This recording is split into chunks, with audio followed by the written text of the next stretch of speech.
Kita ke informasi lain, Saudara. KPK menetapkan Bupati Pekalongan, Fadia Arafik, sebagai tersangka dalam dugaan korupsi pengadaan barang dan jasa di lingkungan Pemkab Pekalongan. Komisi Pemberantasan Korupsi menjelaskan penetapan tersangka Bupati Fadia setelah KPK menemukan alat bukti yang cukup.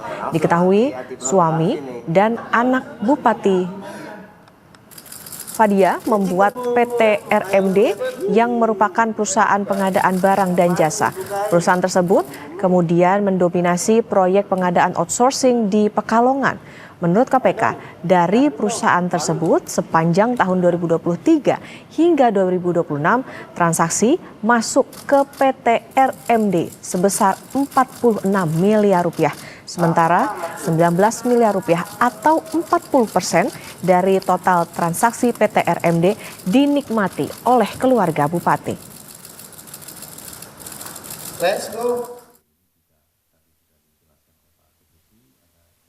Kemudian sepanjang tahun 2023-2026 terdapat transaksi masuk ke PT RNB senilai 46 miliar yang bersumber dari kontrak antara PT RNB dengan perangkat daerah di Pemkab Pekalongan. Kemudian dari uang tersebut yang digunakan untuk pembayaran gaji pegawai outsourcing hanya sebesar 22 miliar. Berarti ada lebihnya dikurangi sekitar 24 miliar.